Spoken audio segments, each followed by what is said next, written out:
नमस्कार, मैं वंदना सिंह और आप देख रहे हैं एजीटीवी न्यूज। आइए नजर डालते हैं देश दुनिया के प्रमुख खबरों पर।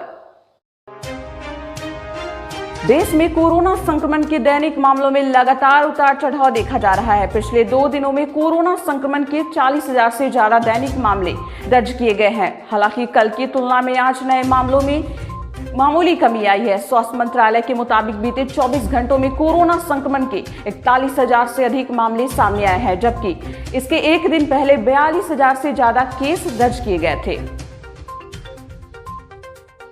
इजरायल के रक्षा मंत्री बेनी गजक ने मंगलवार को कहा कि एनएसओ के ग्रुप के खिलाफ जांच का रक्षा मंत्रालय अध्ययन कर रहा है। उनका यह बयान ऐसे समय पर आया जब यह बात उजागर हुई है। इजरायली साइबर कंपनी पत्रकारों और कार्यकर्ताओं को निशाना बनाने के लिए अपने स्पाईवेयर विदेशी सरकारों को बेचती रही है।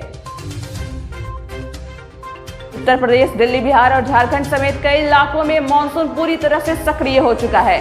ऐसे में जहां एक तरफ लोगों की गर्मी से राहत मिली है, तो वहीं जल भराव जैसी समस्याओं का भी सामना करना पड़ रहा है। इससे बीच मौसम विभाग ने गुरुवार के यूपी, दिल्ली और हरियाणा के बारिश की चेतावनी जाहिर की है। आपको बता दें, इन इलाकों में हल्की से मध्यम तीव्रता के साथ बारिश हो सकती है। जेईई मेंस और नीट के बाद शिक्षा मंत्रालय ने नवोदय विद्यालय की 6वीं कक्षा में दाखिल के लिए शैक्षणिक सत्र 2021 से 22 की प्रस्तावित प्रवेश परीक्षा की तारीख का भी ऐलान कर दिया है। यह परीक्षा 11 अगस्त को देश भर के 11,000 से ज्यादा केंद्रों पर आयोजित होगी।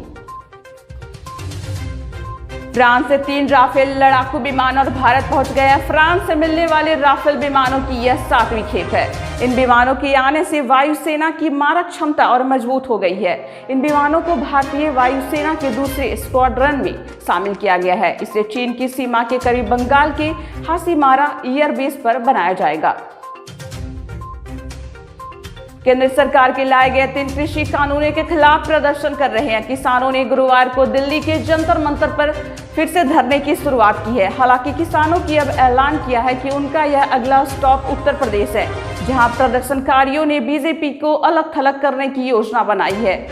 प्रदर्शनकारियों किसान एक बार फिर से कृषि कानून को वापस लेने की मांग के साथ उत्तर प्रदेश में व्यापक विरोध प्रदर्शन की तैयारी कर रहे हैं। अफगानिस्तान में अमेरिका और उसके सहयोगी देश की सेनाओं की मौजूदगी तक अच्छा प्रभाव रखने वाले भारत की स्थिति अब कुछ कमजोर होती दिख रही है। आपको बता दें, भले ही रूस ने अफगानिस्तान में भारत की अहम भूमिका बताई है, लेकिन अब तक उसका रोल तय नहीं कर पाया गया है। अफगानिस्तान के मामलों में अमेरिका, चीन, रूस और पाकिस्तान के अलावा भारत भी बड़ा स्टेक होल्डर रहा है। यह समूह अफगानिस्तान में चीजों को संभालने और संघर्ष विराम की स्थिति लाने के लिए प्रयास कर रहा है।